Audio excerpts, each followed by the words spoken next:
अगर आप कर रहे हैं पेट की तैयारी तो यह है आपके लिए सबसे उचित प्लेटफॉर्म। मैं हूं रिंकेश जैन, तो स्वागत करता हूं आपके अपने चैनल नौकरी प्लस क्लासेस पर। आज हम करेंगे मौर्य वंश। इससे पहले हम 4 टॉपिक और कर चुके हैं। जिसने वो वीडियो ना देखी वो प्लीज़ जाकर देख ले, मैं डिस्क्रिप्शन में उसका लिंक दे दूंगा। तो पढ़ते हैं मौर्य वंश को। तो मौर्य वंश में 3 महत्वपूर्ण राजा हुए थे। कौन कौन हुए थे? वो हुए थे चंद्रगुप्त, और एक चंद्रगुप्त के पुत्र बिंदुसार, फिर बिंदुसार के पुत्र अशोक हुए थे। ठीक है, आगे चलते हैं। तो मौर्य साम्राज्य की स्थापना चंद्रगुप्त मौर्य ने की थी। अपने गुरु चाणक्य की सहायता से अंतिम नंद शासक धनानंद को पराजित करके 322 ईस्वी पूर्व में उन्होंने स्थापना की थी मौर्य साम्राज्य की। ठीक है, तो मौर्य काल लगभग 322 ईसा पूर्व से 185 ईसा पूर्व तक चला था। और मौर्य काल को लौह युग के नाम से जानते हैं। मौर्य काल को हम किस नाम से जानते हैं? लौह युग के नाम से मौर्य काल को जाना जाता है। आगे करते हैं। चंद्रगुप्त के समय में सिकंदर भारत में अपने क्षेत्र को विस्तार करने में सक्रिय था। तब चंद्रगुप्त ने कौटिल्य के सहयोग से एक सेना तैयार की और सिकंदर के विरुद्ध युद्ध प्रारंभ कर दिया। और चंद्रगुप्त ने संपूर्ण सिंध और पंजाब के प्रदेशों को अपने अधिकार में ले लिया था। ठीक है, इसके बाद चंद्रगुप्त ने धनानंद को हराया और एक विशाल साम्राज्य मगध का शासक बन गया था। तथा मगध की राजधानी क्या थी? पाटलिपुत्र मगध की राजधानी थी। अब सिकंदर की मृत्यु के बाद सेल्यूकस वहां का उत्तराधिकारी बन गया। और सेल्यूकस ने 305 ईसा पूर्व में भारत पर आक्रमण कर दिया था। चंद्रगुप्त ने सेल्यूकस को भी पराजित कर दिया और एरिया, जिसे आज हेरात बोलते हैं, अराकोसिया जिसे कंधार बोलते हैं, जेड्रोसिया जिसे बलूचिस्तान, और काबुल के बहुत बड़े विस्तृत भाग को अपने साम्राज्य में मिला लिया था। और सेल्यूकस ने फिर अपनी पुत्रिका हेलन का विवाह चंद्रगुप्त से कर दिया और मेगस्थनीज को मौर्य दरबार में राजदूत बनाकर भेज दिया था। ठीक है, मेगस्थनीज को मौर्य दरबार में राजदूत बनाकर भेजा था। चंद्रगुप्त के प्रांतीय शासक थे पुष्यमित्र शुंग। ने सुदर्शन झील का निर्माण करवाया था। किसका निर्माण करवाया था? सुदर्शन झील का निर्माण करवाया था। ये क्वेश्चन बन जाता है एग्जाम में कि किसने सुदर्शन झील का निर्माण करवाया था। तो पुष्यमित्र शुंग ने सुदर्शन झील का निर्माण करवाया था, जो कि चंद्रगुप्त के समय में थे। ठीक है, तो मेगस्थनीज के द्वारा रचित पुस्तक का नाम इंडिका था। और इंडिका में इन्होंने चंद्रगुप्त मौर्य के समय की समाज का वर्णन किया है और पाटलिपुत्र के प्रशासन का भी वर्णन इसमें इन्होंने किया है। किसका वर्णन किया है? पाटलिपुत्र के प्रशासन का वर्णन किया है। ठीक है, पाटलिपुत्र के प्रशासन का वर्णन किया है, जिसमें मेगस्थनीज ने भारत के समाज को 7 भागों में विभाजित कर दिया है। और मेगस्थनीज ने ही पाटलिपुत्र को पोलीब्रोथा कहा है। मेगस्थनीज ने पाटलिपुत्र को क्या कहा है? पोलीब्रोथा मेगस्थनीज ने कहा है। ठीक है, आगे चलते हैं। आपको पता होगा कि चाणक्य को विष्णुगुप्त और कौटिल्य के नाम से भी जानते हैं। चाणक्य को हम विष्णुगुप्त और कौटिल्य के नाम से भी जाना जाता है। और चाणक्य ने अर्थशास्त्र की रचना की थी। और इन्होंने जो अर्थशास्त्र की रचना की थी, उस अर्थशास्त्र की रचना की तुलना मैकियावली के प्रिंस से की जाती है। किससे की जाती है? मैकियावली के प्रिंस से चाणक्य के अर्थशास्त्र की तुलना की जाती है। यह क्वेश्चन बन जाता है एग्जाम में। इन्होंने जो अर्थशास्त्र की रचना की थी, जो उसमें समाज की राजनीतिक, सामाजिक और आर्थिक तथा धार्मिक स्थिति का वर्णन किया गया है उस समय की। ठीक है, आगे चलते हैं। इसके अलावा विशाखादत्त ने मुद्रा राक्षस की रचना की थी, जिसमें चंद्रगुप्त के कार्यों का, चंद्रगुप्त का वर्णन किया गया है। और इन्होंने चंद्रगुप्त के लिए कुलहीन और वृषल शब्द का प्रयोग किया है। किसके शब्द का यूज किया है? कुलहीन का और वृषल शब्द का यूज किया है। मुद्रा राक्षस में विशाखादत्त ने रचना की थी मुद्रा राक्षस की। आगे चलते हैं। मौर्य साम्राज्य में प्रचलित मुद्रा का नाम पर्ण था। क्वेश्चन पूछा जा सकता है कि किस साम्राज्य में मुद्रा का नाम पर्ण था? तो आप इसका जवाब देंगे मौर्य साम्राज्य में प्रचलित मुद्रा का नाम पर्ण था। ठीक है, तो चंद्रगुप्त ने अंतिम समय में जैन धर्म के अनुयायी बन गए थे और जैन मुनि भद्रबाहु के साथ भी श्रवण बेलगोला चले गए थे। कहाँ चले गए थे? श्रवण बेलगोला चले गए थे। आपको पता है श्रवण बेलगोला कहाँ पर है? ये कर्नाटक में स्थित है, जिसे राजा चामुंडराय के द्वारा बनवाया गया था। ये मंदिर है, जैन मंदिर है। ये श्रवण बेलगोला जैन मंदिर है, जिसे राजा चामुंडराय के द्वारा बनवाया गया था, जिसमें गोपतेश्वर की मूर्ति है। किसकी मूर्ति है? गोपतेश्वर की मूर्ति है। ठीक है, और 298 ईस्वी में संलेखना उपवास के द्वारा इन्होंने अपना शरीर त्याग दिया था। 298 ईसा पूर्व में संलेखना उपवास के द्वारा चंद्रगुप्त ने अपना शरीर त्याग दिया। इनके बाद बिंदुसार इनके उत्तराधिकारी बने।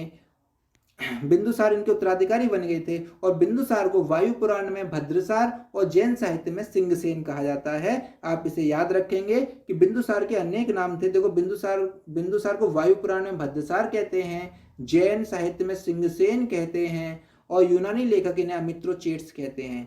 यूनानी लेखक इन्हें क्या कहते हैं? अमित्रोचेट्स कहते हैं। अमित्रोचेट्स का मतलब होता है शत्रुओं का नाश करने वाला। अमित्रोचेट्स का मतलब क्या होता है? शत्रुओं का नाश करने वाला। ठीक है, आगे चलते हैं। बिंदुसार आजीवक संप्रदाय के थे। ठीक, किस संप्रदाय के थे? आजीवक संप्रदाय के थे। और बिंदुसार के समय में तक्षशिला में 2 बार विद्रोह हुआ था। कितने बार? 2 बार विद्रोह हुआ था, जिसका दमन करने के लिए बिंदुसार ने सुसीम और अशोक को भेजा था, जो कि इनके पुत्र थे। ये दोनों इनके पुत्र थे। और अशोक ने बिंदुसार का अनुसरण किया। अशोक तो बिंदुसार का अनुसरण करता ही था। और बिंदुसार की मृत्यु के समय में अशोक उज्जैन का गवर्नर था। बिंदुसार की मृत्यु के समय में अशोक उज्जैन का गवर्नर था। ये क्वेश्चन बन जाता है कि बिंदुसार की मृत्यु के समय में अशोक कहाँ का गवर्नर था, तो आप इसका जवाब देंगे उज्जैन का गवर्नर था। कहाँ का गवर्नर था? उज्जैन का गवर्नर था। ठीक है, चलें आगे चलते हैं। बिंदुसार की मृत्यु के बाद अशोक मगध का राजा बन गया था। अशोक ने शासन संभाला था। 269 ईसा पूर्व में अशोक ने शासन संभाला था। और इसके बारे में, अशोक के बारे में जानकारी हमें अशोक के द्वारा गुदवाए गए अभिलेखों से प्राप्त होती है। किसके द्वारा गुदवाए गए अभिलेखों से? अशोक के द्वारा गुदवाए गए अभिलेखों से प्राप्त होती है। और अशोक को चक्रवर्ती सम्राट भी कहा जाता है।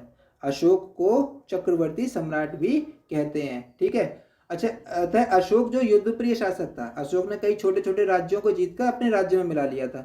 फिर अशोक ने 261 ईसा पूर्व में कलिंग पर विजय प्राप्त की थी। लेकिन कलिंग के युद्ध में उसे बहुत भारी क्षति हुई थी। लगभग 1 लाख लोग मारे गए और 1.5 लाख लोगों को बंदी बना लिया गया था।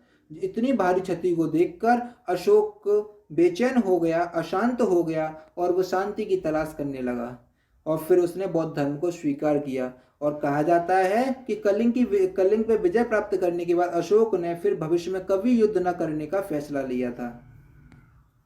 ठीक है, और जब इन्होंने बौद्ध धर्म स्वीकार किया था तो उन्होंने बौद्ध दीक्षा भी ली होगी। तो श्रृंगली अनुश्रुतियों के अनुसार, श्रृंगली अनुश्रुतियां दीपवंश और महावंश के अनुसार कहा जाता है कि निगोत नामक बौद्ध भिक्षु के द्वारा इन्होंने दीक्षा प्राप्त की थी। किससे? निगोत से।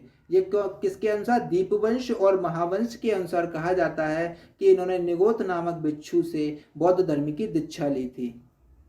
लेकिन दिव्यादान के अनुसार कहा जाता है कि इन्होंने उपगुप्त नामक बौद्ध भिक्षु से बौद्ध धर्म की दीक्षा ली थी। उपगुप्त से बौद्ध धर्म की दीक्षा ली थी। दिव्यादान के अनुसार उपगुप्त हैं। और श्रृंगली अनुश्रुतियों के अनुसार कौन है? श्रृंगली अनुश्रुतियों के अनुसार है निगोत। आगे चलते हैं। दिव्यादान के अनुसार उनकी पत्नी का नाम तिष्यरक्षित है, लेकिन उनके अभिलेखों में उनकी पत्नी का नाम करुणावती लिखा हुआ है। और अशोक की माता का नाम सुभद्रांगी है। क्या है? सुभद्रांगी है। ठीक है, आगे चलते हैं। फिर अशोक ने जब बौद्ध धर्म को स्वीकार कर लिया था तो उन्होंने अपने संदेशों को जनता तक पहुंचाने की कोशिश की थी। किसके माध्यम से? अभिलेखों के माध्यम से। और सम्राट अशोक ने अपने संदेशों को पहुंचाने के लिए जनता तक धम्म महामात्य नाम के अधिकारियों की नियुक्ति की थी। किसकी नियुक्ति की थी? धम्म महामात्य के नाम के अधिकारियों की नियुक्ति की थी, जो कि जगह जगह जाकर धम्म की शिक्षा देते थे। धम्म क्या है? एक्चुअल में धम्म है ना, धम्म संस्कृत शब्द धर्म का ही प्राकृतिक रूप है। ठीक है, संस्कृत शब्द धर्म का प्राकृतिक रूप है धम्म। आप सोचें कि धम्म क्या है, इसलिए मैंने लिख दिया है। आगे चलते हैं। सम्राट अशोक के द्वारा प्रवर्तित कुल 33 अभिलेख थे। और उनके अभिलेखों को 3 भागों में विभाजित कर दिया गया है, शिलालेख, स्तंभलेख और गुहा लेखों में। ठीक है, इनके अभिलेखों में अशोक को प्रियदर्शी, प्राकृत में प्रियदर्शी, और देवानाम प्रिय यानी कि देवों में प्रिय की उपाधि से बुलाते हैं। ठीक है, लेकिन कुछ अभिलेख ऐसे भी हैं जिसमें अशोक को इनके ओरिजिनल नाम यानी कि इनके अशोक के नाम का ही उल्लेख किया गया है। वो है मास्की, क्या है? मास्की, नेत्तूर, उडेगोलम और गुजर्रा। ये ऐसे अभिलेख हैं जिसमें अशोक के व्यक्तिगत नाम का ही उल्लेख किया गया है, यानी कि अशोक का ही यूज किया गया है। ठीक है, और उनके अभिलेखों में अशोक नाम का यूज नहीं किया गया है। उनके अभिलेखों में प्रियदर्शी और देवानाम प्रिय का नाम का यूज किया गया है। लेकिन कुछ ऐसे अभिलेख हैं जिसमें अशोक के नाम का उल्लेख किया गया है। और भाब्रू स्तंभ एक अभिलेख है जो कि राजस्थान में स्थित है। इसमें उन्होंने अपने आप को मगध का सम्राट बताया है। अशोक ने भाब्रू स्तंभ में मगध का सम्राट बताया है अपने आप को। ठीक है, आगे चलते हैं। एक सबसे लंबा और सबसे मुख्य शिलालेख है शिलालेख नंबर 13, जिसमें कलिंग के युद्ध का जिक्र किया गया है, कलिंग की विजय का जिक्र किया गया है। किसमें? शिलालेख 13 में। इसे याद रखेंगे, शिलालेख 13 में कलिंग युद्ध की विजय का उल्लेख किया गया है। ठीक है, अशोक ने घोषणा की थी कि सभी मनुष्य मेरे बच्चे हैं। किस शिलालेख के द्वारा? पृथक शिलालेख के द्वारा अशोक ने घोषणा की थी कि सभी मनुष्य मेरे बच्चे हैं। ये घोषणा क्यों की थी? क्योंकि अशोक का मानना था कि जिस तरह से प्रत्येक माता पिता अपने बच्चों की देखभाल करते हैं, उसी तरह से मैं भी अपने प्रजा की देखभाल करूंगा। इस वजह से उन्होंने कहा था कि सभी मनुष्य मेरे बच्चे हैं। और जिसको प्रथम पृथक शिलालेख को हम प्रथम प्रज्ञापक भी कहते हैं। क्या कहते हैं? प्रथम प्रज्ञापक भी कहते हैं। और एक सबसे इंपॉर्टेंट क्वेश्चन, श्रीनगर की स्थापना किसने की थी? आप इसका जवाब दोगे, अशोक ने श्रीनगर की स्थापना की थी। अशोक ने श्रीनगर की स्थापना की थी। और अशोक के द्वारा कुछ गुदवाई अभिलेख थे। अशोक के द्वारा गुदवाई अभिलेखों में प्राकृत भाषा और ब्राह्मी लिपि का यूज किया गया है ज्यादातर अभिलेखों में, लेकिन कुछ अभिलेख ऐसे भी हैं जिसमें खरोष्टी लिपि का उपयोग किया गया है, जो कि पश्चिमी भारत में स्थित हैं। इसके अलावा एक अभिलेख ऐसा भी है जिसमें यूनानी भाषा का यूज किया गया है। ठीक है, वो मैंने लिखा नहीं है क्योंकि ज्यादातर आता नहीं है वो। ठीक है, मोस्टली क्या है कि प्राकृतिक भाषा ब्राह्मी लिपि का ही यूज किया गया है। और कुछ ऐसे अभिलेख हैं जिसमें खरोष्टी लिपि का यूज किया गया है। और पुराणों में अशोक का नाम अशोक वर्धन लिखा है। पुराणों में अशोक को क्या कहा गया? अशोक वर्धन कहा गया है पुराणों में अशोक को। ठीक है, आगे करते हैं। अशोक के शिलालेखों की खोज सबसे पहले किसने की थी? पादरेटी फेंथेलर ने की थी 1750 ईस्वी में। अशोक ने जो शिलालेख गुदवाए थे उनकी खोज पादरेटी फेंथेलर ने 1750 ईस्वी में की थी। क्वेश्चन इंपॉर्टेंट है, इसे मार्क करते चलना। ठीक है, आगे करते हैं। जेम्स प्रिंसेप अशोक के शिलालेखों को पढ़ने वाले पहले व्यक्ति थे। ठीक है, अशोक के शिलालेखों को पढ़ने वाले पहले व्यक्ति कौन थे? जेम्स प्रिंसेप थे। और 1837 ईस्वी में इन्होंने पढ़ा था। कब पढ़ा था इन्होंने? 1837 ईस्वी में इन्होंने पढ़ा था। आप इसे याद रखेंगे। आगे चलते हैं। अशोक ने ही तीसरी बौद्ध सभा कराई थी, जो कि मैंने बौद्ध वाले चैप्टर में करा चुका हूं आपको। अब वैसे बौद्ध सभा 4 बौद्ध सभा हुई हैं, लेकिन अशोक ने तीसरी बौद्ध सभा कराई थी। वो कहाँ कराई थी? पाटलिपुत्र में तीसरी बौद्ध सभा कराई थी। ठीक है, अशोक ने तीसरी बौद्ध सभा पाटलिपुत्र में कराई थी। ओके, आगे चलते हैं। अशोक के उत्तराधिकारी का नाम क्या है? अशोक के उत्तराधिकारी का नाम कुणाल है। क्या है? कुणाल है।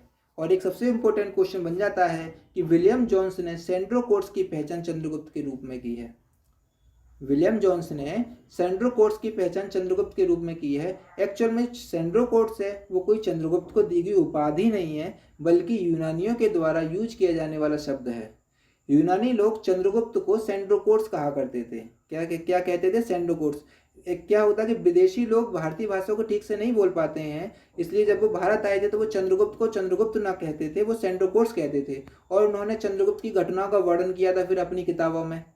चंद्रगुप्त की घटना का वर्णन उन्होंने सेंड्रोकोट्स के नाम से किया था। फिर विलियम जोन्स ने सेंड्रोकोट्स की घटनाओं को पढ़ा और चंद्रगुप्त की घटनाओं को पढ़ा। फिर उन्होंने देखा कि दोनों की घटनाओं में समानता है। फिर विलियम जोन्स ने पाया कि सेंड्रोकोट्स ही चंद्रगुप्त है, चंद्रगुप्त ही सेंड्रोकोट्स है, दोनों एक ही हैं, अलग अलग नहीं है। ठीक है, तो ये क्वेश्चन बन जाता है। ये क्वेश्चन इसीलिए हमने लिखा है कि विलियम जोन्स ने सेंड्रोकोट्स की पहचान चंद्रगुप्त के रूप में की है। तो ये क्वेश्चन बनता है कि किसने सेंड्रोकोट्स की पहचान चंद्रगुप्त के रूप में किया? तो आप इसका जवाब देंगे विलियम जोन्स ने की है। ठीक है, आगे चलते हैं। और मौर्य वंश के उसके बाद फिर मौर्य वंश के ज्यादा इतने प्रभावी शासक नहीं थे। ठीक है, मौर्य वंश का फिर अंतिम शासक थे बृहद्रथ, मौर्य वंश के अंतिम शासक हो गए थे। और एक इंपॉर्टेंट क्वेश्चन है जो कि यहीं से रिलेटेड है कि जूनागढ़ अभिलेख जो है वो रुद्रदमन के द्वारा लिखवाया गया था। इसे अशोक ने नहीं लिखवाया था, लेकिन जो क्वेश्चन बन जाता है एग्जाम में, इसलिए मैंने लिख दिया है कि जूनागढ़ अभिलेख रुद्रदमन के द्वारा लिखाया गया था और ये संस्कृत में है। ठीक है, तो आज के लिए इतना ही। मौर्य वंश इतना ही है, यही इंपॉर्टेंट है। और मिलते हैं अगली वीडियो में, तब तक के लिए टेक केयर, बाय बाय। अगर आपको वीडियो अच्छी लगी है तो प्लीज़ मेरे चैनल को सब्सक्राइब करें, लाइक करें, शेयर